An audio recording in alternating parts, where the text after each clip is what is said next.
Bueno, entonces yo voy a hablar de las penas e incluso me voy a permitir también en algunos casos pues elevarme un poco a unos sentidos profundos de ciertas cosas y no ir solamente a la práctica, ¿no?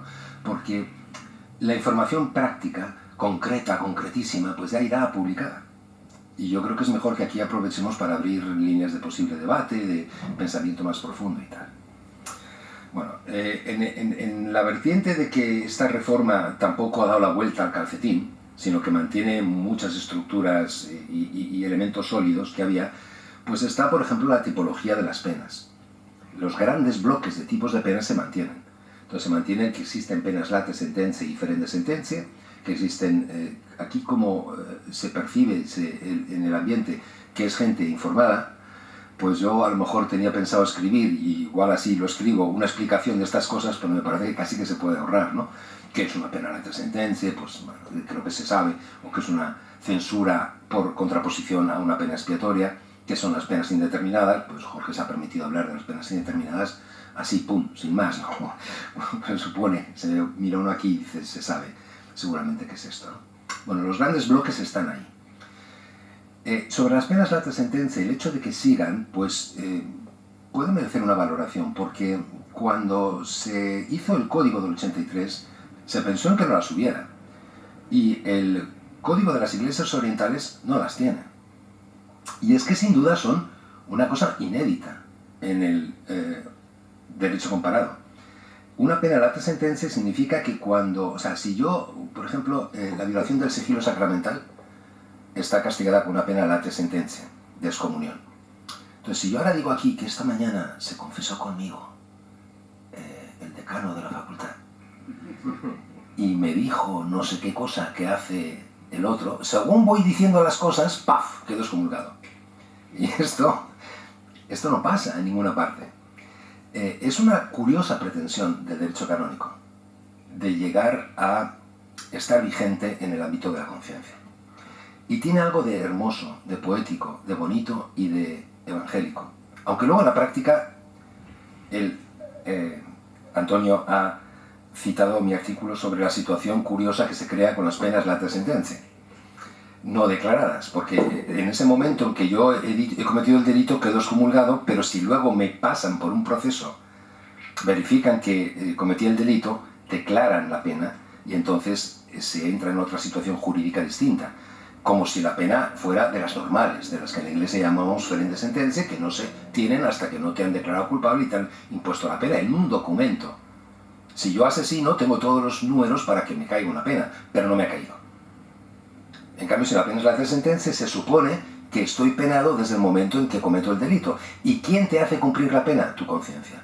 Pero es un lío. Iré a la cuestión que ha dicho Pepe como reforma, porque son tantas las cosas que me tengo que aplicar, que tengo que considerar para saber si hice el delito, si no lo hice, y si hay un atenuante y entonces no estoy excomulgado. Bueno, todo eso es, mirado con rigor y mentalidad solo práctico-canónica, es un poco un sinsentido. Pero es un espacio por donde el derecho canónico en su conjunto es sui generis. Yo explico la teología del derecho, los fundamentos teológicos, y ahí va saliendo, pues leyendo la Escuela de Navarra, la de la Gregoriana, etc., va saliendo que el derecho canónico tiene que ser reconocible en el ámbito de los ordenamientos jurídicos, pero es sui generis, tiene elementos muy sui generis, como la dispensa, como este.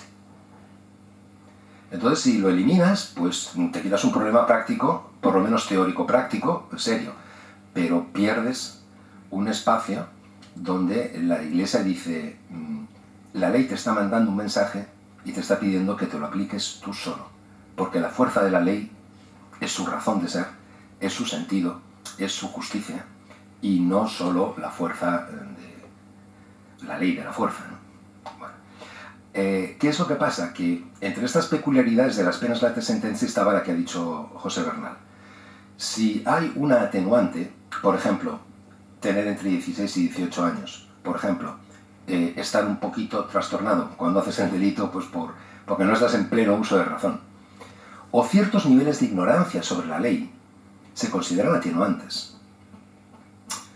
Pero esto se considera cuando se hace un proceso. Pero aquí la pretensión es que no hay proceso. Tú tienes que aplicarte el derecho con la curiosa pretensión de que has cometido un delito y ahora te vas a sancionar tú solo. Claro, todo esto está visto desde una perspectiva un tanto, no sé si ingenua, pero yo creo que evangélica, y merece la pena que la Iglesia tenga estos despuntes, ¿no?, de presencia de lo evangélico en su derecho, ¿no?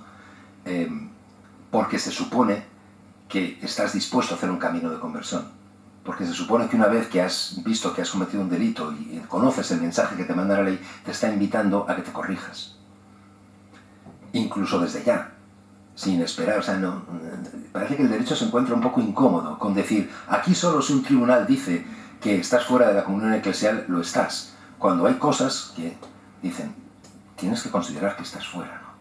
Bueno, ese sería un poco el planteamiento. Pero desde un punto de vista técnico, efectivamente, si hay una atenuante, mientras la pena no se declara, el que se supone o que ha cometido un delito que tiene una pena en la sentencia establecida, pues, como decía Jorge, es que estas cosas hay que formarse. Y luego resulta que son para gente normal. Una persona que comete un delito, un párroco que hace esto que he dicho yo al micrófono, pues no sabe muchas de las cosas que estamos aquí. Entonces él mismo está inseguro, la comunidad está insegura. ¿Este señor está excomulgado o no lo está? ¿Qué hay que hacer? Bueno, una de las cosas complicadas era esta. Si hay un atenuante, este señor no estaría excomulgado. Bueno, entonces eso, ¿qué pasa? Que si se declara la pena, si se hace el proceso de declaración, si se ve que hay atenuante, se dice, pues nunca estuviste excomulgado y ahora decimos que sigue sin estarlo. Punto y final. Todo esto, efectivamente, deja una sensación de derecho un poco, permitidme la expresión, coladera. De pronto estás excomulgado, pero si pasa esto, no estás nada. Y entonces ha intentado en la reforma decir que en estos casos, en los que por un atenuante no se está sujeto a la pena, a la sentencia, en el momento en que la autoridad interviene, en el proceso de declaración, puede imponer algunas penas, si es bueno, pues para reparar el escándalo podría haber puesto también la justicia, como ha dicho antes Pepe. Bueno, pues esta es una de las cosas que pasa con las penas, la de sentencia, que siguen estando ahí, y yo quiero valorarlas en este sentido. Yo mismo he escrito el artículo que ha dicho Antonio, diciendo que esto es un lío, y que bajo ciertos puntos de vista se podría entender que se diga, dejémoslo, y hay parte de la Iglesia que lo ha hecho, pero se mantienen. La reforma no las ha quitado. Tampoco a lo largo del proceso de reforma se vio que se apuntaba por aquí. Y yo quiero aprovechar la ocasión para valorar esta cosa rara que, visto por otros juristas, dicen, pero ¿dónde vais con estas cosas? ¿Y esto? ¿Dónde vais en la Iglesia con estas cosas? Esto es que no se le ocurre a nadie. Bueno, a nosotros sí, pero no por tonterías, sino yo creo que por esta idea, ¿verdad?, de que la ley está muy entroncada con, qué sé yo, con la moral, con la fe, con la eclesiología. Se mantienen las penas censuras y expiatorias. Después hablaremos de la diferencia y de la interrelación entre ellas, pero voy a intentar ya meter algunas novedades que ha habido aquí. Por ejemplo, las penas censuras son, ¿cómo decir?, penas paqueto, como decía el cardenal Caco Palmerio, ¿no? Paqueto. Son penas que tienen una serie de efectos, son como una caja, dices, aquí pones comunión, ¿qué hay aquí dentro? Pues todo esto es lo que te aplicas cuando hay una excomunión. Entonces son la excomunión, el entredicho, que a lo mejor a veces se me escapa decir interdicto, que es mucho más bonito y es como se dice en italiano que entredicho, o la suspensión. Son las tres penas medicinales que luego diremos cuál es su característica técnica y de fondo también, ¿no? Porque hay que entender por qué son distintas de las expiatorias. La excomunión, pues es una pena que te deja como en el congelador. Si estás sujeto a una excomunión, la te sentencia porque has hecho un delito, como he dicho yo antes, ¿no?, con esta pequeña parodia. U otro, como el aborto, como la violencia física contra el Papa, como la profanación de las sagradas especies, como la ordenación de la mujer, delito no nuevo del todo, pero sí nuevo en el código, y otros, pues entonces, desde el momento en que cometes el delito, si es la te sentencia, ya estás sujeto a efectos de la excomunión. Y cuando se declare, y si no es la te sentencia, cuando se imponga, pues tiene esos efectos y otros más. ¿Cuáles son los efectos que hay incluso la te sentencia? No puedes recibir los sacramentos, no puedes administrarlos si tienes la potestad de orden para administrar. No es una palabra bonita, pero se usa, ¿no? Peor es a veces decir confeccionar el sacramento. No encontramos una palabra adecuada, pero me entendéis. No puedes administrar los sacramentos, no puedes recibir los sacramentos, puedes recibir los sacramentales, pero no administrarlos. No puedes tener ninguna participación activa en el culto, que los sacramentos son actos de culto, pero ningún otro. Procesiones, exposiciones del Santísimo. Puedes estar, pero no puedes tener una participación activa. Si tienes oficios, cargos, funciones, ministerios, no puedes ejercerlos.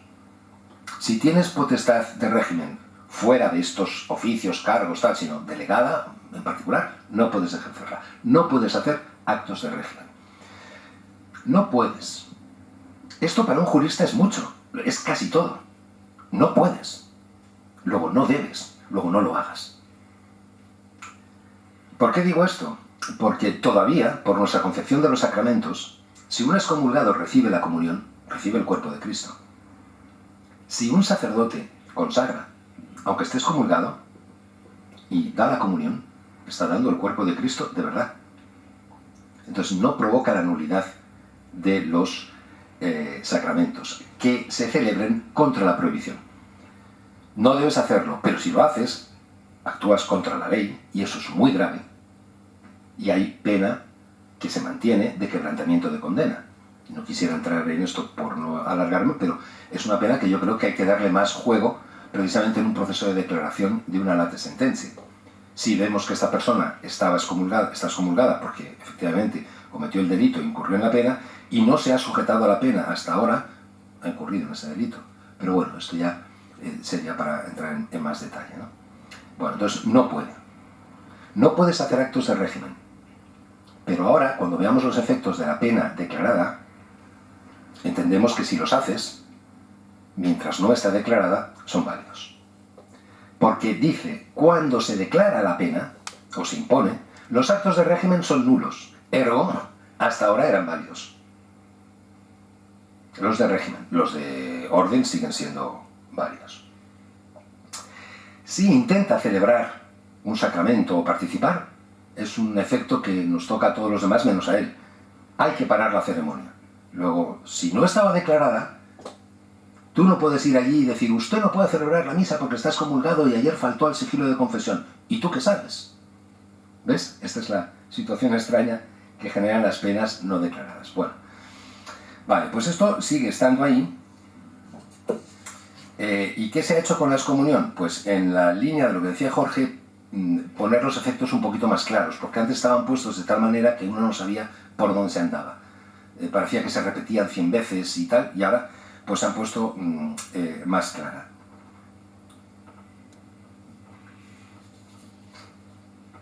Otro efecto de la pena declarada de excomunión, porque luego hablaré de él, es la inhabilitación.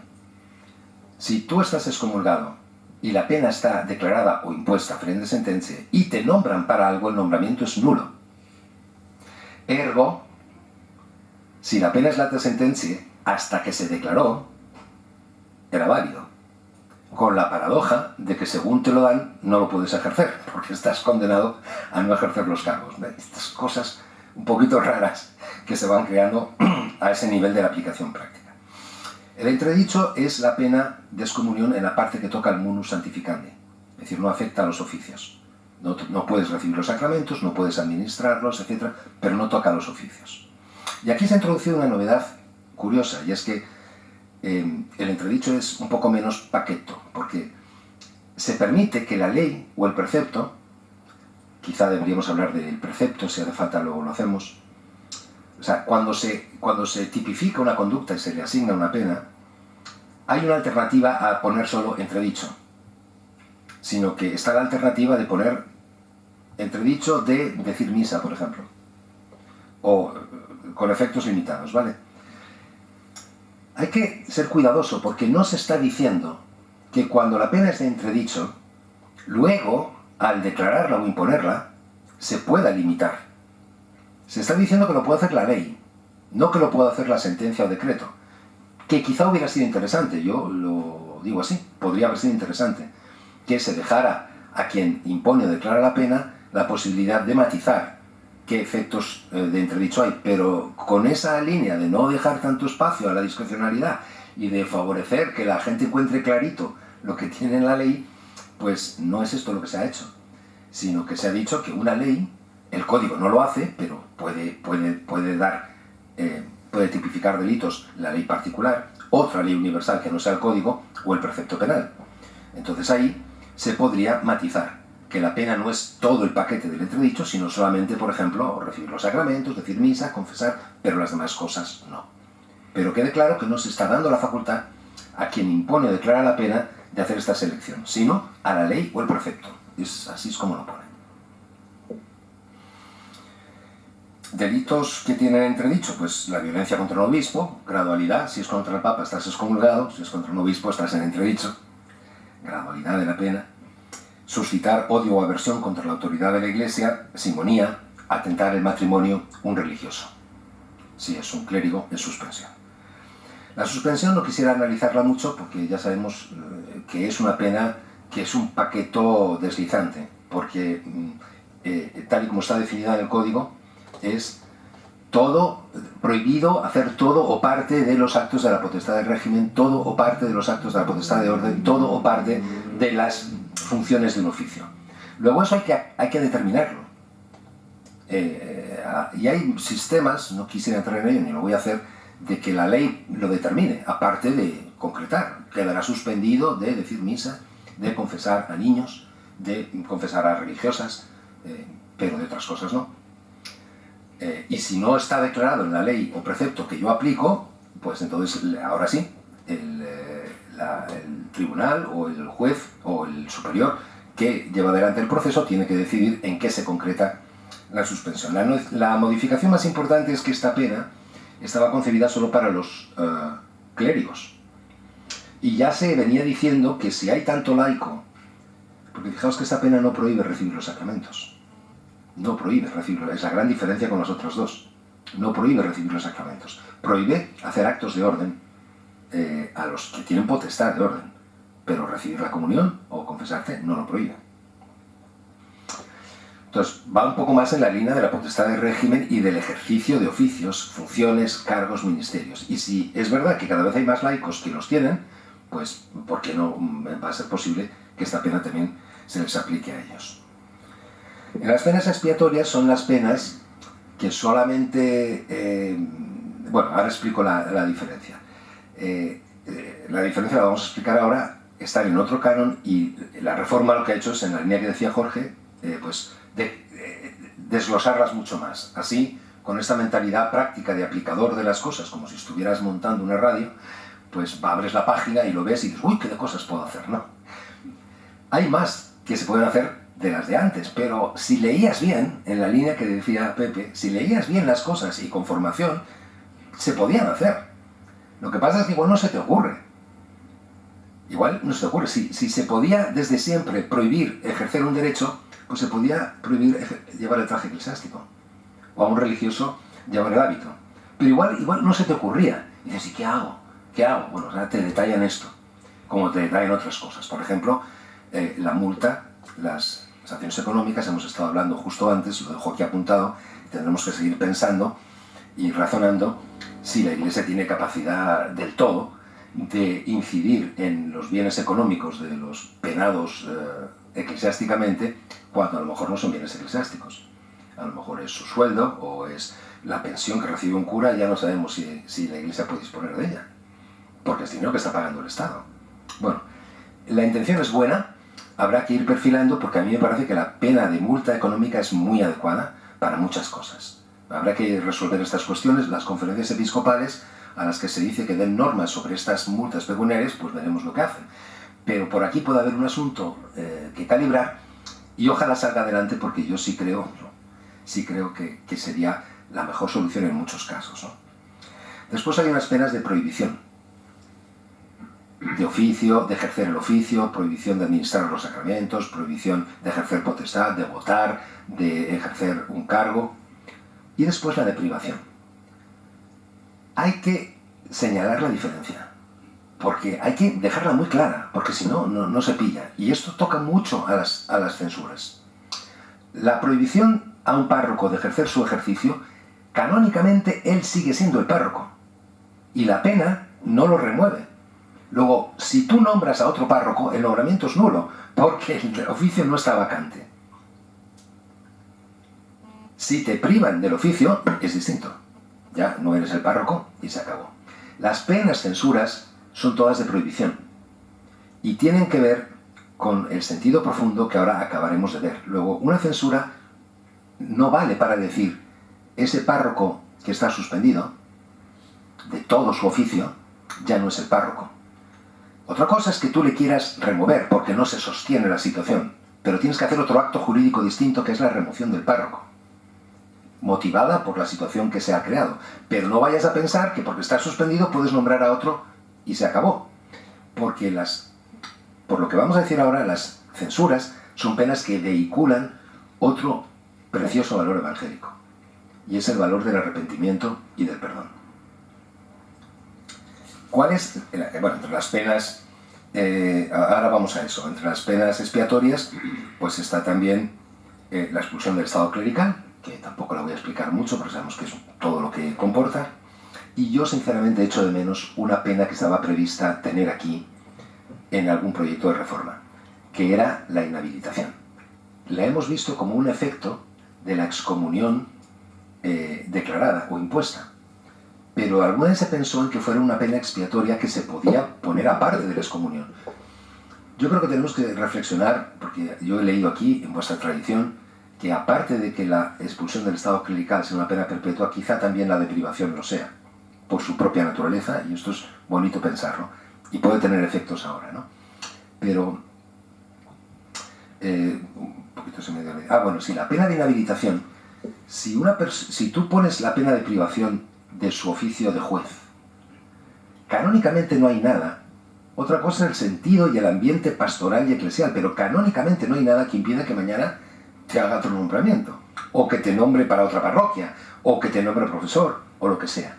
Entonces la pena de privación de oficio, por ejemplo, creo que queda un poco, en cuanto a los fines que se pueden pretender, queda un poco desasistida de instrumentos canónicos, como sería decir, privación del oficio de párroco y unos cuantos años de inhabilitación para que veamos si se te vuelve a dar algún otro oficio.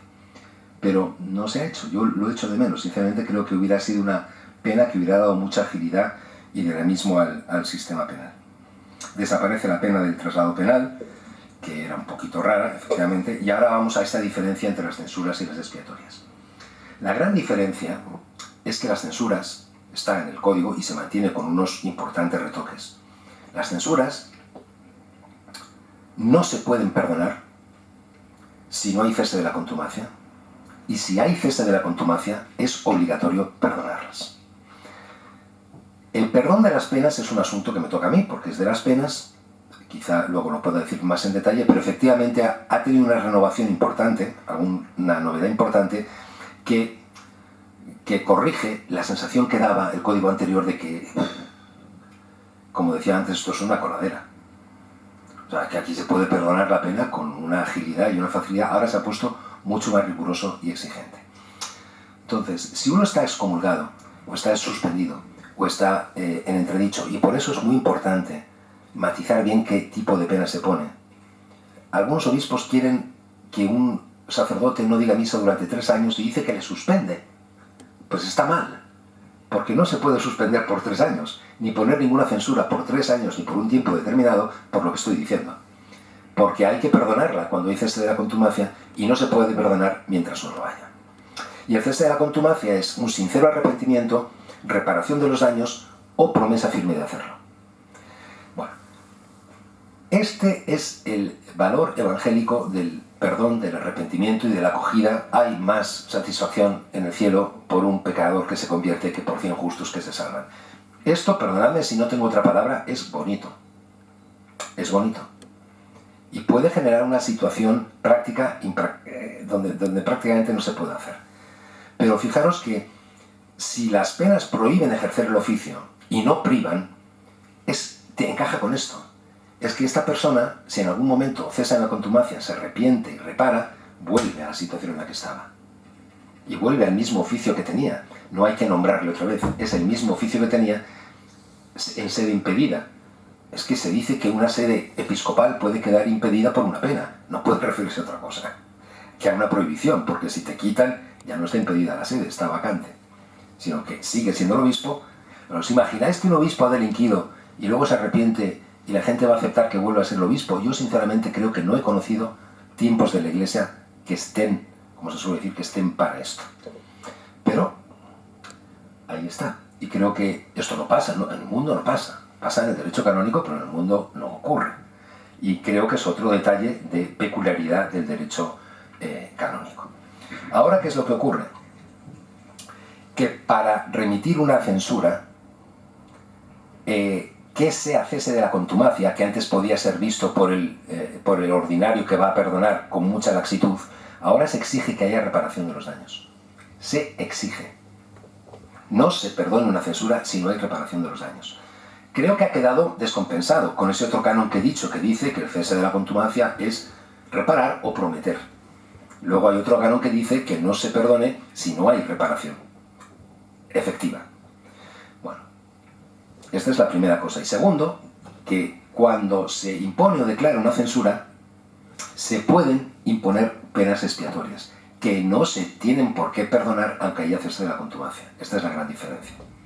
Las penas expiatorias se ponen por 4 años, por ejemplo. Y uno dice, me arrepiento de lo que hice. Bueno, no importa. Mejor para tu alma, pero estás 4 años cumpliendo la pena. ¿Vale? Bueno, pues esto es una gran diferencia. Se pueden poner penas expiatorias aparte de las censuras. Antes se decía en algunos cánones y ahora se dice en general. Y en la remisión de una censura, que era un punto un tanto chocante, se exige la reparación de los daños. La reparación de los daños está bastante pillada en el nuevo código. Varios delitos dicen esta pena y reparación de los daños. Yo creo que esa pena pecuniaria puede ser, si resolvemos los problemas que he apuntado, una buena vía para la reparación de los daños. Hasta ahora la reparación de los daños se podía integrar en la vía penal en el proceso, si antes de la conclusión de la causa reclamabas los daños. Pero si no, y no se solía hacer. Ahora, en cualquier caso, era como algo que queda a la iniciativa del que ha sufrido el daño. Ahora parece como que la autoridad de la Iglesia, a través de imponer penas pecuniarias o de exigir la reparación de los daños para remitir la pena, puede hacerse cargo de que llegue una cierta reparación a las víctimas, ¿no? Claro, por la vía de la remisión siempre está inevitable el juego de intereses un poco infantil. Bueno, pues si solo me van a perdonar la pena, si reparo los daños, pues me quedo con la pena, pero no reparo los daños. Pero estas cosas es un poco inevitable, ¿verdad? Que pasen estas cosas. Termino. Hay 2 remedios penales nuevos. Sería largo de explicar un poquito los remedios penales y tal, pero hay 2 cosas que se pueden hacer que no son penas, pero que se podían hacer, pero que ahora se vuelve a decir. Se dice que para evitar que una persona delinca o tenga una conducta inadecuada y tal, se le puede imponer un precepto penal. Un precepto penal es como un mandato de la autoridad que lleva establecido una pena. Yo te puedo decir, estate en casa a las 7 y punto. Y como somos derecho canónico, entiendo que con que te lo mande, eso tiene bastante fuerza, mucha fuerza. Pero todavía puedo decir, estate a las 7 en casa o te impondré una pena. Eso es un precepto penal, ¿vale? Entonces eso se podía hacer, pero ahora hay un momento dado en que se dice que se puede recurrir, se dice explícitamente en la línea de sacar afuera cosas que se podían hacer, salvar la proposición del prójimo, máxima ignaciana, los 2 están de acuerdo. Bueno, y luego se puede sujetar a vigilancia a una persona, pero no con un precepto penal. El ejemplo vale. Estate a las 7 en casa todos los días, punto. Eso es un sistema de vigilancia, pero no un precepto penal. Estate a las 7 en casa todos los días o te quito ese oficio del que quiero que vuelvas a las 7, porque no sé qué haces después de las 7. Por último, potestativa y facultativa. Hay unas penas en el código, o las había, que decían, puede imponerse una pena. O sea, pueden imponerse. Mondo y Lirondo, puro, delito cuya pena es únicamente puede imponerse tal pena, ya no hay. Había, por ejemplo, el quebrantamiento de condena o la ofensa a la Iglesia o a la autoridad en los medios de comunicación, que se pensó esto es otro ejemplo. O sea, se pensó en pasar la potestativa y ha quedado en obligatoria, y a mí me parece que estaba muy bien como potestativa, porque si no es forzar a la Iglesia a intervenir en casos donde mediáticamente igual tiene todas las de perder. O sea, si un cómico gracioso y famoso se mete con la Iglesia, está bautizado y la Iglesia le quiere procesar, se van a reír el triple de ella, y era mejor que la pena fuera potestativa y se pudiera ver si merece la pena o no abrir el proceso. Sí que han quedado penas potestativas como complemento a las obligatorias. Póngase esta pena y puede añadirse esta otra. Pero así, Mondo y Lirondo, no. Ahora sí termino, Antonio, seguro. Hay algo interesante en los fines de la pena. Ha habido una novedad importante. Los fines de la pena no se enunciaban tanto en el código anterior, o sea, en el código, y no siempre se ponían en el mismo orden. Pero ahora se enuncian al principio del todo y se repite un par de veces más en el mismo orden. Justicia, enmienda y reparación. Tal y como lo he dicho, realmente parece un eslogan de los tiempos que nos mueven. Justicia, enmienda y reparación. Está en colectivos de víctimas, está por muchas partes, ¿no? Justicia es un concepto suficientemente amplio como para que quepa todo. Reparación y enmienda se entiende mejor lo que es. Yo simplemente quiero anotar que en el clima mundial que vivimos, justicia está muy identificado con cumplimiento íntegro de las penas, permitiendo un eslogan feo, el que la hace la paga. Y esto efectivamente no era tanto la inspiración del código anterior, que se hizo en una época en la que la penalística italiana y todo estaba como muy en la idea de que la sociedad también es culpable, si hay un delincuente somos todos un poco culpables. Ahora estamos en otra percepción de las cosas, desde los grandes delitos de terrorismo, de abuso sexual. Se incide muchísimo en esto, contra lo que yo no tengo nada que decir. Pero en esta línea, claro, si se reducen las penas potestativas, si se reduce el espacio de la pena censura y se da más espacio a las expiatorias, estamos un poquito en esta línea. Justicia, enmienda y reparación. Muchísimas gracias.